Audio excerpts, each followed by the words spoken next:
it's cute, and yeah, they're trying to say something, and that's all very nice. But compared to the master's painting, there's really no comparison. So that's what we're saying. As far as material enjoyment is concerned, yes, it's very nice. But once you taste this spiritual enjoyment, you don't ever want to go back to material enjoyment again. It's so dry, so dull, so pale and flat compared to the real taste of spiritual enjoyment and love. See? That's Krishna's taste. What does Krishna enjoy?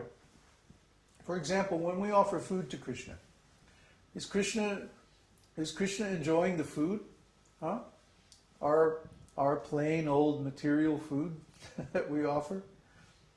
Does Krishna enjoy that? Not really. The food is just, accepting the offering of food is just a pretext to enjoy the relationship of love, of service with the devotee.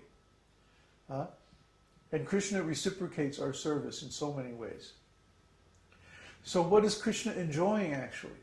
He's enjoying the rasa.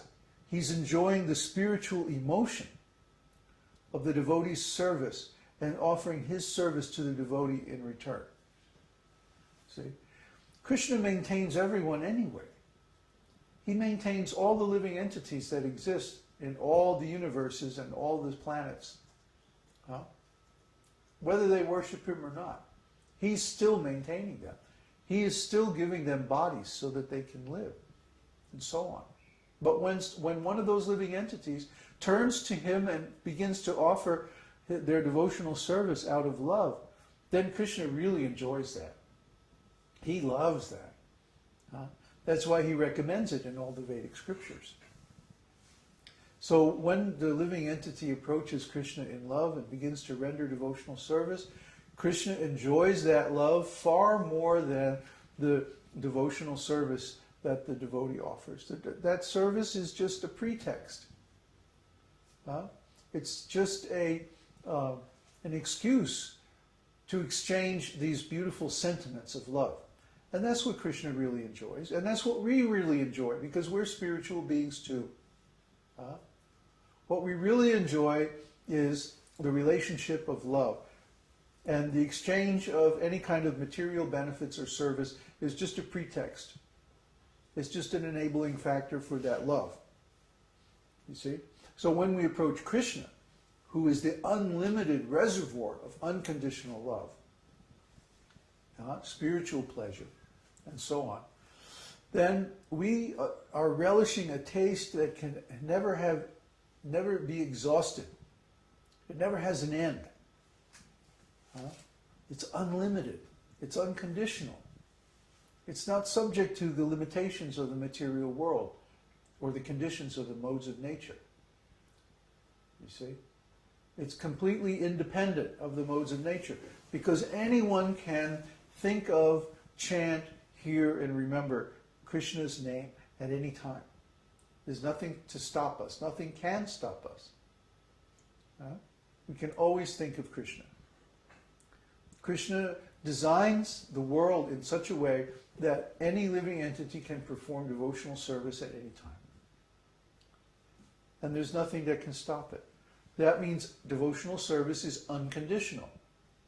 Just like Krishna's love is unconditional.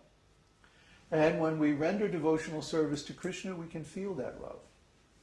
That's Krishna's blessing to the devotee.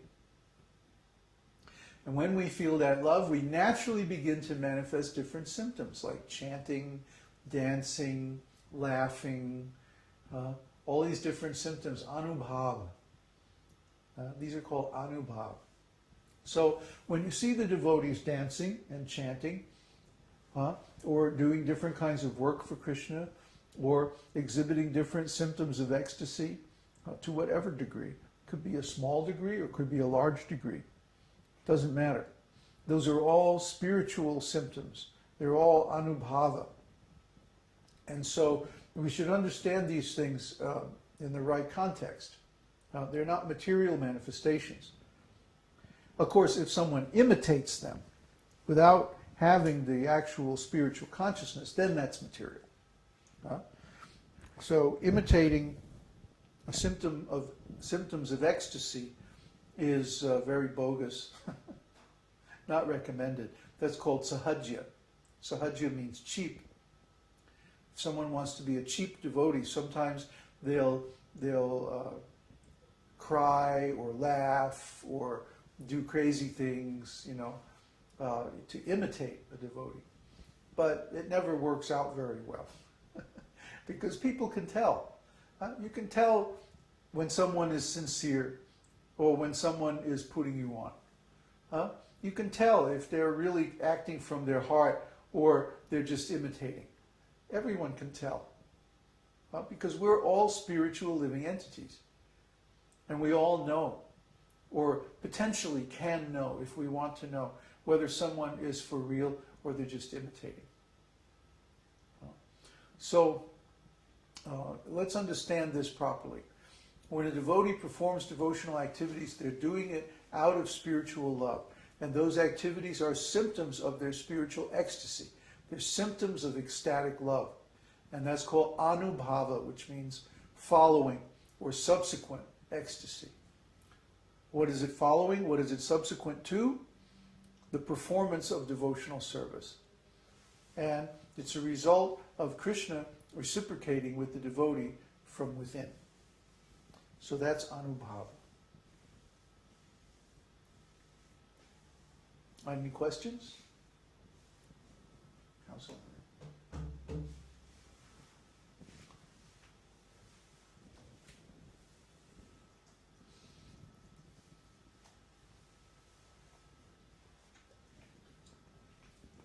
I had a short question. Mm-hmm. When we say that the body becomes spiritualized or the food becomes spiritualized and so on, is this connected with the meaning of spiritual in terms of eternal? Like usually we think of if something is spiritual, it means it's eternal like that. But this body is not eternal, and the food also in its form is not eternal. So when we say spiritual, what shade of meaning is that? Okay. Can you write the question, Uddhava, on the chat?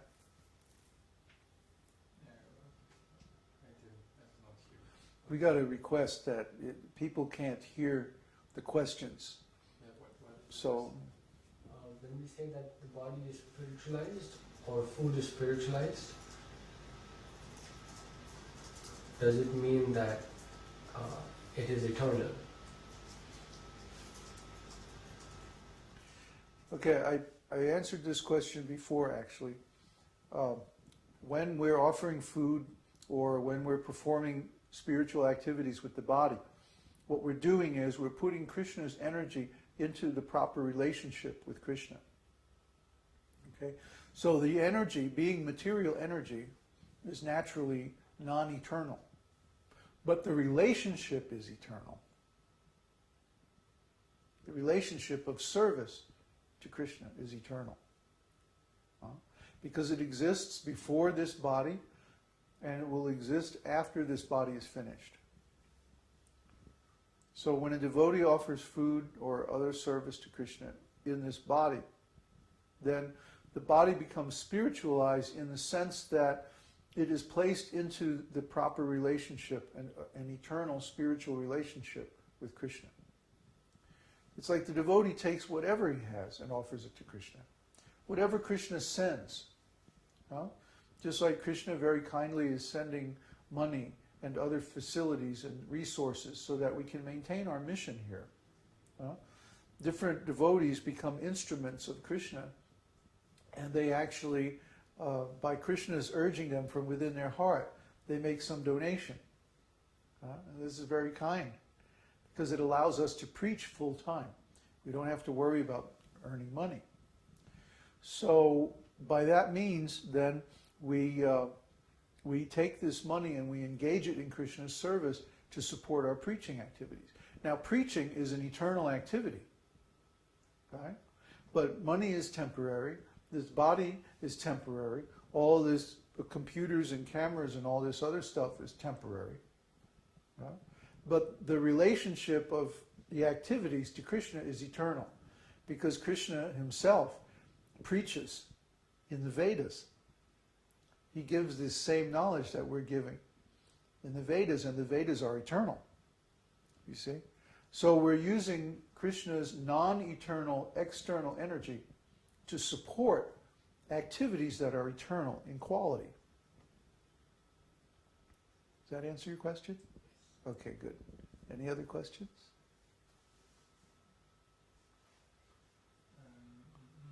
No, the internet failed, so. Whoops. What happened? Everyone has to log in again? No, I think it's back. But no questions. Did they miss part of the talk? No, not really. Most Okay, well, there has to be some questions there. Jennifer. Ah.